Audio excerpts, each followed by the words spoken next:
Halo semuanya, perkenalkan saya Nadia Aurencia, NIM 1821971 dari kelas 1 Sistem Multimedia. Pada kesempatan kali ini saya akan menjelaskan mengenai frekuensi DCT Coefficient Ordering, yaitu salah satu teknik watermarking untuk gambar dan video. Pertama-tama, apa itu digital watermarking? Jadi digital watermarking adalah sebuah proses untuk menanamkan informasi sekunder dengan arti tertentu, yaitu watermark, ke dalam data multimedia dengan melakukan modifikasi minor tanpa merusak kualitas ataupun tampilan dari objek digital tersebut, namun harus tetap dapat dideteksi.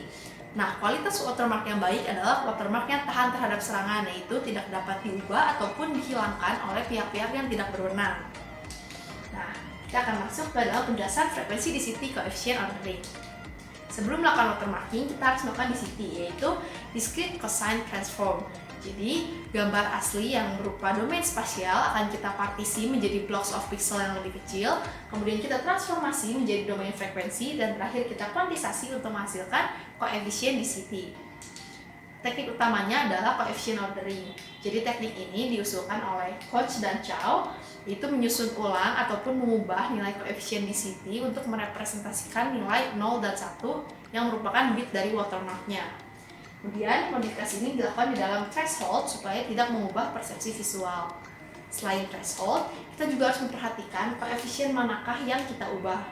Menurut studi tentang Human Visual System, koefisien yang jika diubah tidak akan terlihat oleh mata manusia adalah koefisien yang berada dalam mid-band frequency range atau FM, karena memang variasi range angkanya itu besar. Nah, kalau dilihat posisinya itu dalam 8x8 DCT block, mid-band ada di sebelah sini. Nah, bagaimana langkah-langkah untuk menanamkan watermark atau embedding watermark? Yang pertama, kita memiliki gambar asli di sini, kemudian kita akan partisi dan melakukan DCT pada gambar ini. Selanjutnya, kita akan memilih blok secara pseudo-random menggunakan key yang spesifik. Jadi key ini akan kita gunakan untuk menandai titik dari pseudo-random yang kita jadikan titik mulai. Kemudian, jika sudah terpilih bloknya akan kita catat ke dalam himpunan B. Jadi nanti B ini adalah himpunan yang berisi blok-blok yang kita modifikasi untuk memasukkan watermark kita. Kemudian blok ini akan kita perbesar. Di sini ada jadi 8x8 DCT block, dan kita akan memilih lagi 3 triplet sequences secara pseudo-random juga untuk menanamkan bit yang ingin kita tanamkan, yaitu bit BI. Nah, di sini kita sudah memiliki triplet sequencesnya, dan kita akan menggunakan pola-pola ini untuk menanamkan bit. Di sini dapat kita lihat ada 3 jenis huruf, yaitu L, M, dan H. L itu adalah low, artinya koefisien yang dalam sebaris nilainya adalah nilai yang paling rendah, kemudian ada medium yang nilainya di tengah, dan terakhir adalah high yang nilainya paling besar.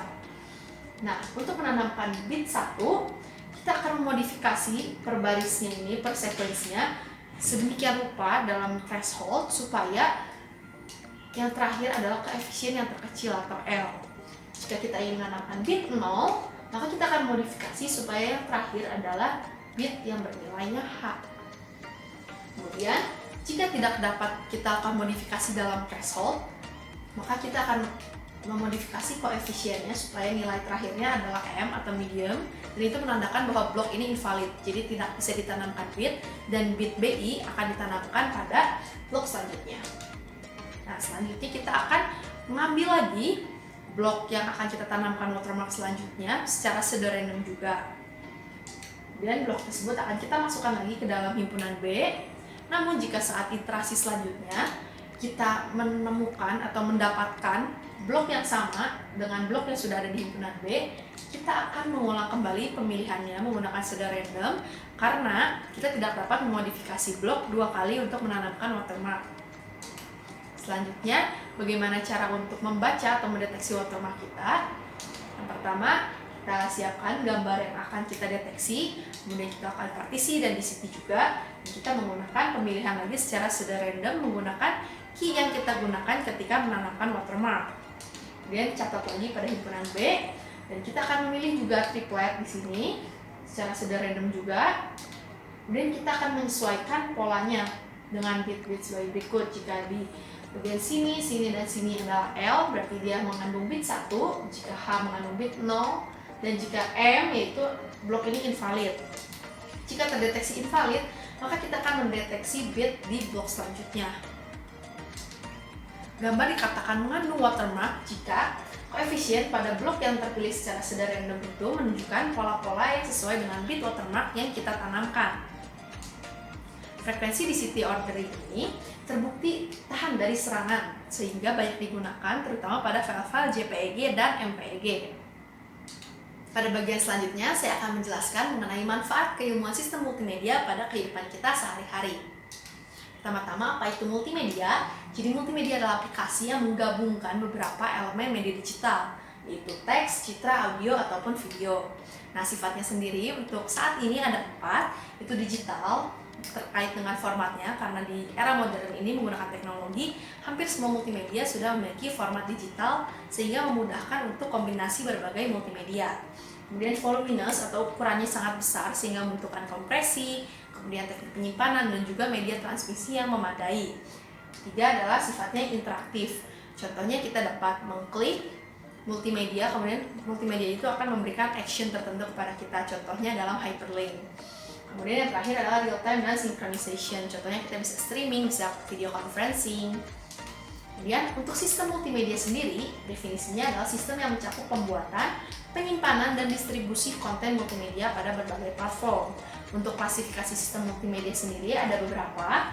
Yang pertama berdasarkan sifat data. Jika datanya statis atau dalam satu waktu tertentu tidak banyak berubah, seperti contohnya slide PPT ini, itu dia disebut statis. Sedangkan dinamis adalah dalam satu waktu tertentu multimedia banyak berubah. Misalnya seperti video yang gambarnya terus berubah-ubah seiring dengan waktu. Kemudian pada aspek waktu dibagi menjadi real time dan orchestrated. Real time itu seperti pada video conferencing, dan orchestrated itu jika kita merekam sesuatu ke dalam DVD.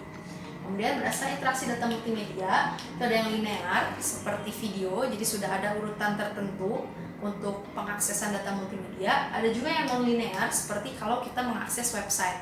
Jadi ada berbagai path yang bisa kita ambil, misalnya dari A ke B ke C atau A ke C ke B, dan berbagai macam lagi.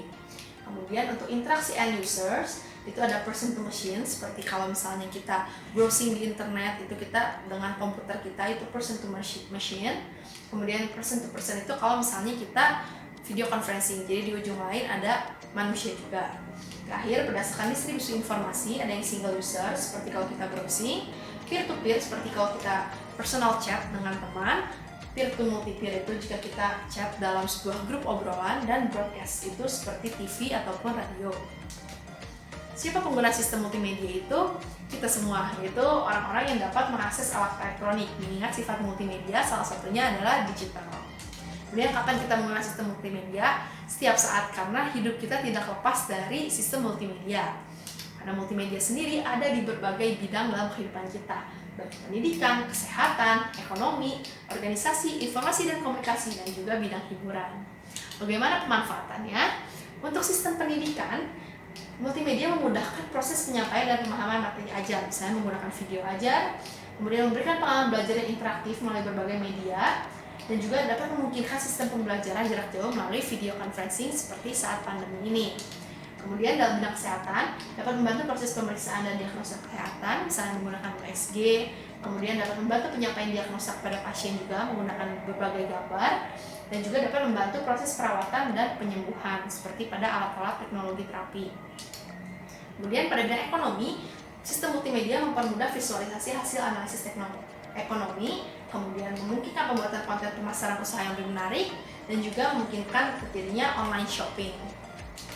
Pada bidang organisasi, multimedia mempermudah komunikasi antar unit melalui video conferencing, kemudian mempermudah koordinasi pekerjaan juga, misalnya kita mengirimkan gambar kepada unit lain, gitu. Kemudian kita memberikan catatan berupa teks, dan mendukung pembuatan laporan yang lebih intuitif juga. Pada bidang informasi dan komunikasi, sistem multimedia mendukung konten informasi yang lebih lengkap. Misalnya untuk berita, selain ada teks, biasa dilengkapi juga dengan gambar atau bahkan mungkin video dan audio. Dan memungkinkan juga penyampaian informasi yang lebih akurat dan mendukung komunikasi sosial yang lebih menarik, yaitu dalam bentuk sosial media. Terakhir, pada bidang hiburan, sistem multimedia dapat meningkatkan kualitas konten hiburan, seperti kita dapat mengakses video, audio, teks ataupun gambar, kemudian dapat memberikan pengalaman yang lebih baik untuk pengguna, dan juga dapat memungkinkan hiburan yang interaktif.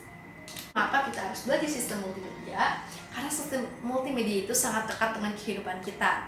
Jadi dengan mempelajari sistem multimedia, kita bisa mengetahui apa saja jenis sistem multimedia yang ada di dunia ini dan kita dapat menyesuaikannya dengan kebutuhan kita, dapat kita manfaatkan semaksimal mungkin. Selain itu, dengan mengetahui ilmu-ilmu mengenai sistem multimedia, kita juga dapat mengoptimasi efektivitas juga efisiensi dari sistem multimedia yang kita manfaatkan. Dengan demikian, harapannya kualitas hidup manusia dapat menjadi terus lebih baik dan juga peradaban kita dapat menjadi semakin modern. Sekian presentasi dari saya.